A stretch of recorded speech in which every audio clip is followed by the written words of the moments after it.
Hello, my name is Ariana, and the work I shared with a community member was about Egypt and the Nile Valley contributions to civilization.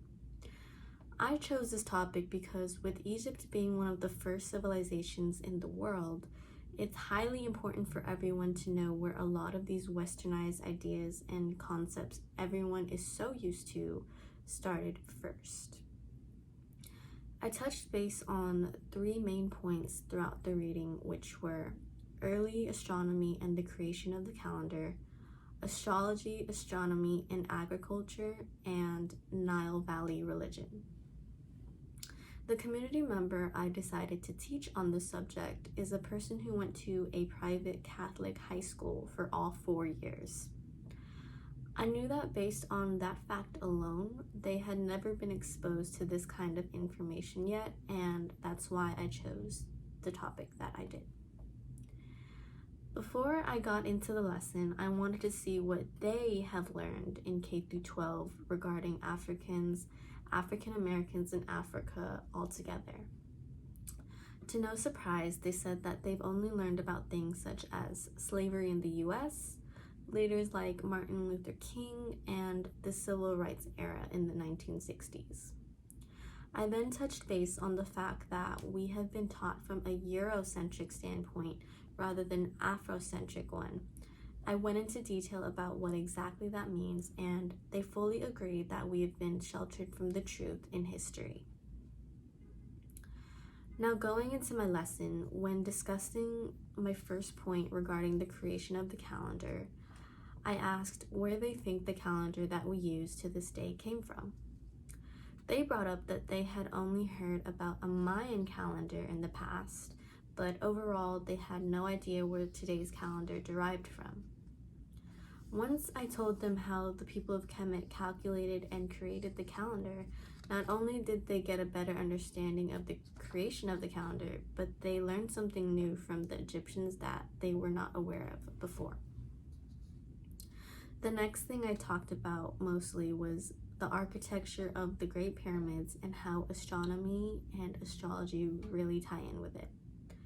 I explained that the pyramids are all precisely aligned with the sun or the moon, and its purpose was to align the temple to a heavenly body.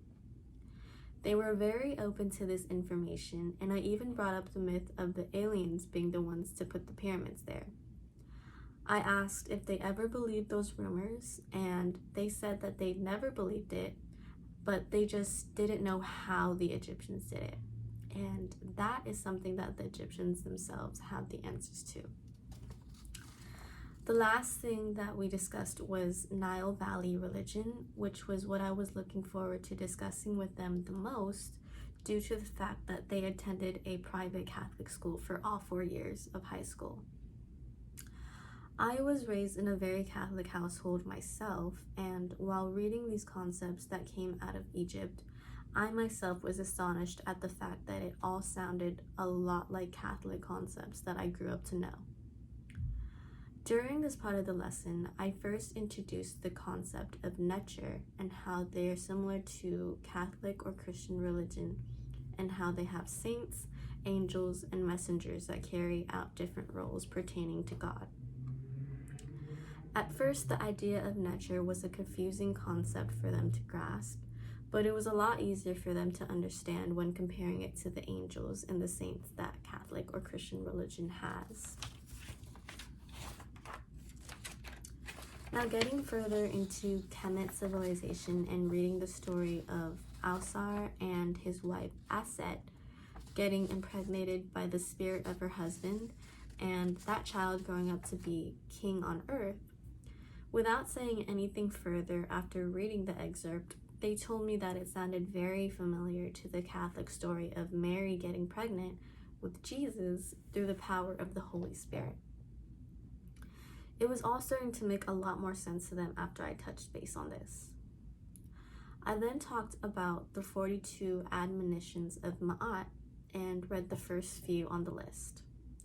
After reading just a few, they told me yet again that it sounded very familiar. I asked what it sounded familiar to, and they said it sounded a lot like the 10 Commandments, which is true. I also went into how Moses was exposed to the 42 admonitions when he lived in Kemet. After that moment, it was a kind of mind-blowing experience from the both of us after what we had just discussed. There are some people who have a hard time hearing the truth and being open-minded to other ideas outside of what they've been told all their lives. However, this person I did my lesson with was very open and thankful for what I told them about the Egyptians.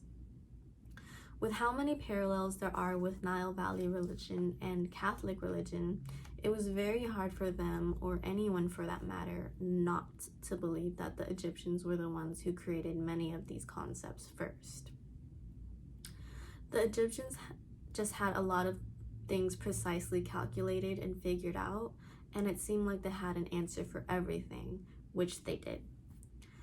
Overall, the person I did my lesson with came out of it with a much better understanding of Catholic religion and Egyptian civilization, and how much information there is that K through 12 does not teach us.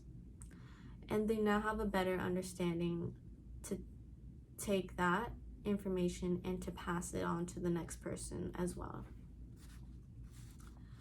In the very chapter reading I used in this lesson, there was a quote that stated, "Before there was history, there is Black history." Africana Studies provides and supports service learning to the general community because once you learn the understanding and truth of the past and present from an Afrocentric standpoint, it's such a discovery of new information that you'll have the urge and desire to share it with someone else in our diverse community who might not have known before, and that's what service learning is all about. As for Afrocentricity and Eurocentricity in education, it's very apparent that we're all used to a Eurocentric standpoint in K through 12. Eurocentricity comes from a biased westernized worldview and the hiding of history, whereas Afrocentricity focuses on real and truthful world history without degrading any other group's perspective, as Sheikh Anta Diop has once said. It's also clear to see that when having an Afrocentric view on different concepts, that it's always something new that you learn for the first time because of the fact that we are all used to a Eurocentric approach growing up.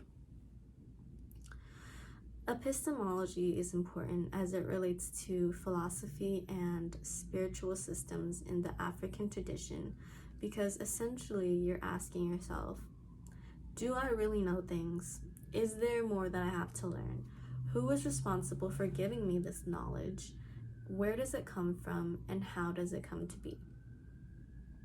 When it comes to spiritual systems in African tradition, epistemology comes into play because there are many religious concepts that came out of Africa and into Western culture that it makes you distinguish what is truth and what is opinion. And the truth happens to be that the Africans started it first.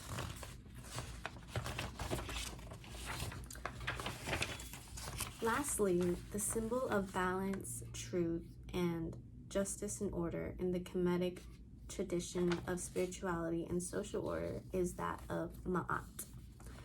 It was a way of life for Egyptian civilization in order to achieve the afterlife. Concepts like Ma'at and the rest of African philosophy and history are what has been hidden from education, but with service learning we can all go out in the community and teach these truths in hopes of making the rest of the world a better place for knowledge. Thank you.